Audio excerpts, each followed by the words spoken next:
लोग सदमे में है। अगर हम बोलेंगे तो आज नीलम देवी को काटी तो कल और मेरी बेटी को भी काट सकती है। लोग दहशत में है। देखिए, सरकार से मेरी यही मांग है कि स्पीड ट्रायल करा के फास्ट ट्रैक के माध्यम से और 1 महीने के अंदर में इसको फांसी की सज़ा दिया जाए, ताकि नीलम देवी की आत्मा को शांति मिले। और आपके सरकार से मांग करेंगे कि आपका कुछ पदाधिकारी लोग हैं जो कि अनलीगल बयानबाजी कर रहे हैं, बयान दे रहे हैं, और वैसे लोगों, वैसे पदाधिकारी पे भी नकेल कसें। वो कौन से पदाधिकारी हैं? जिला के वरीय पदाधिकारी हैं। इस तरह का अगर जिला का वरीय पदाधिकारी अगर इस तरह का बयान देते हैं, कहीं ना तो इलाके में मतलब माहौल चेंज हो जा रहा है इससे ना, क्योंकि मात्र एक वही रास्ता है। इसलिए लोग आवाज़ नहीं, अब देखेंगे बहुत ऐसे पत्रकार महोदय हैं और जो कि मीडिया के सामने आना नहीं चाहता है। लोग दहशत में हैं कि आज अगर हम बोलेंगे तो आज नीलम देवी के साथ हुआ, कल मेरे बच्चे के साथ हो जाएगा, कल मेरे बेटा के साथ हो जाएगा, कल मेरे पति के साथ हो जाएगा।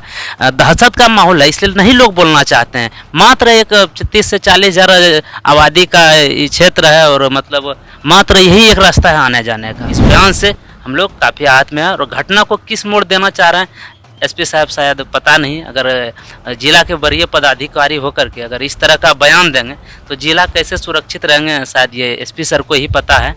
इस तरह का बयान देने से मतलब हो सकता है कि शकील मियाँ जो घटना को अंजाम दिया वो तो जेल के सलाखों चल जाएंगे। और भी जो अपराधी मानसिकता के लोग होंगे उसका कहीं ना कहीं तो मनोबल बढ़ेगा। प्रशासन के काम से काफ़ी खुश थे, लेकिन जब से एसपी सर का बयान हम सुने हैं कि एसपी सर इस घटना को जो एक दूसरा रूप मतलब देना चाह रहे थे, जो कि बोला कि कुछ लेन देन का मामला था, तो इससे तो हम लोग काफ़ी नाराज़ हैं। अभी हम लोग आ चुके हैं पीरपैंती में। पीरपैंती के वो गांव है जहां पर कि नीलम देवी को कम से कम 15 टुकड़ों में काट दिया गया। अभी हम लोग उनके घर में आए हुए हैं, उनके कुछ परिजनों से बात करेंगे और उनसे बात कर करके और जानने का प्रयास करेंगे कि ये घटना कैसे हुई थी, कब हुई थी, इसके पीछे किनका किनका हाथ है। अभी हम लोग उनके घर में आते हैं, उनके घर में जो उनके परिजन हैं, उनके परिजन से हम लोग अभी बात करेंगे कि यह घटना कैसे हुई। हम लोग उनसे बात करने का प्रयास करेंगे। न्यूज़ 17 में आपका स्वागत है।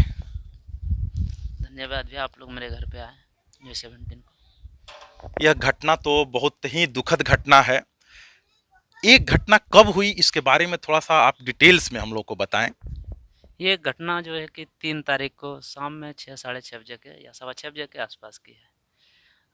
घटना ये होने से पहले जो कि मेरी सिस्टर का तबीयत ख़राब था, वो मतलब यहाँ से मार्केट गई थी दवाई लेने के लिए। एक भगना भी मेरा गया था, तो कुछ सामान मतलब घर के लिए जो सामग्री था उसको ख़रीदने के लिए भगना साथ में गया था। कुछ सामान खरीद के मेरी सिस्टर बोली कि तुम आगे बढ़ो और दवाई और कुछ सर्फ वगैरह था कि हम लेके पीछे से आएंगे। तो भगना मेरा आगे आ गए, तो सोचे कि टेम्पू मिल जाएगा तो टेम्पू से हम चल जाएंगे इधर से। तो कारणवश उस दिन उनको टेम्पू भी नहीं मिली और वो पैदल मतलब धीरे धीरे टहलते उधर से आ रही थी और पहाड़ के नीचे जैसे आए, जो कि इस घटना को शकील मियाँ के द्वारा अंजाम दे दिया गया। अच्छा, शकील मियाँ जो है उसका एक्चुअल में घर कहाँ है? घर उनका जो है ना पीरपैंती बाजार में है, ठीक है, मस्जिद के बगल में है। और अभी ये जहाँ बासा बना के रह रहा है वहाँ जो है कि सरकारी ज़मीन है वो, ठीक है। सरकारी ज़मीन को अवैध रूप से कब्जा करके, ठीक है, वो लोग जो है कि वहाँ एक अड्डा बना दिया है। अच्छा, इनको शकील मियाँ को आप पहले से आपके परिवार के लोग जानते थे? देखिए, पहले था क्या कि मेरे एक किराने का छोटी दुकान थी भट्टा के बगल में, और दुकान है तो सब लोग आएंगे, सब तरह के कस्टमर आएंगे दुकान पे, तो वो भी आते थे। कस्टमर आते हैं तो वो भी आ रहे थे, तो आने का दुकान खोलें तो सब तरह के कस्टमर आएंगे। इसी बीच में जो है कि उसका कुछ नज़रिया देखा गया है कि उसका नज़र कुछ गलत था या कुछ देखे होंगे मेरे फैमिली के लोग। तो इसके बाद फिर उसको मना किया गया है कि तुम मेरे दुकान पे मत आओ, और कोई दुकान है तुम जा सकते हो। बीच में आना जाना बंद कर दिया था, और उसके अंदर में क्या था पता नहीं, जो कि 3 तारीख को शाम में मेरी बहन के साथ मतलब इतना बड़ा घटना को अंजाम दे दिया। अच्छा, ये जिस समय आपके मतलब कि उनको बोला जाएगा कि आपके बहनोई के द्वारा जब ये देखा गया तो इसके बाद उनको उसको मना किया गया था? जी, मना किया गया था उनको। मना करने के बाद क्या रिएक्शन हुआ था?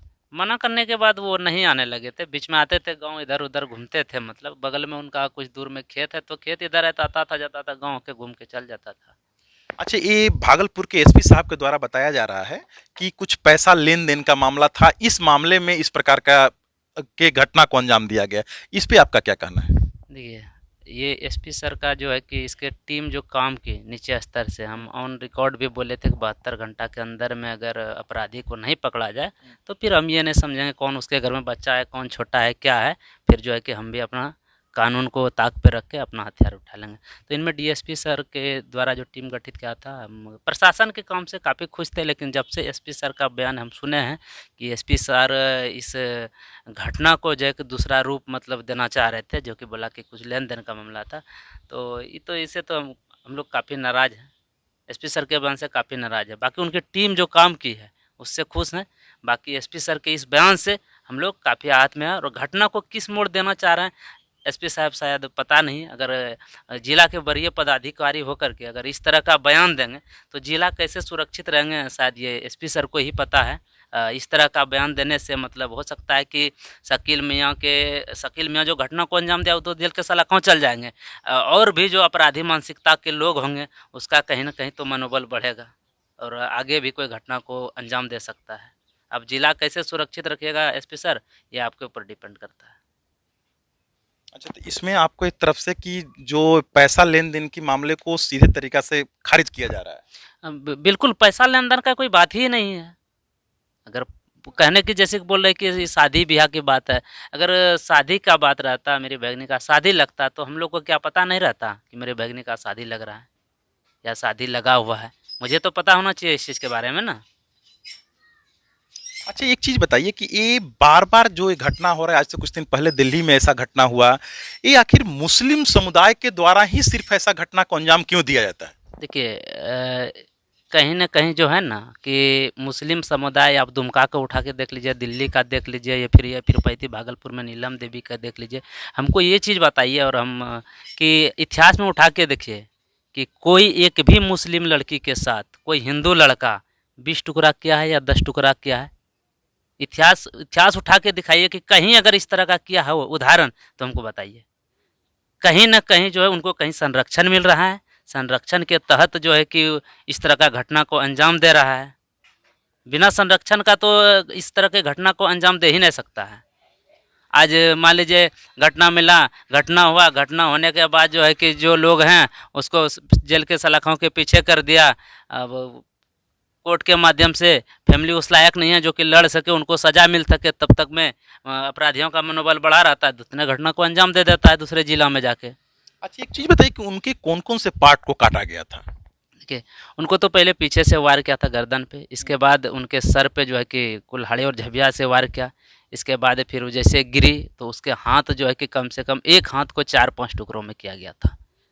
इसके बाद फिर उसका पैर वगैरह जो था पुराई कर दिया था, और एक पर्सनल बॉडी है उनका, तो खैर हम तो नाम नहीं ले सकते हैं, शायद तब लोगों को पता है, उनके पर्सनल बॉडी को भी काट दिया गया था। अच्छा, अभी सरकार के तरफ से सरकार के कौन कौन से लोग आपके मदद में आए हैं और आपके साथ खड़ा है?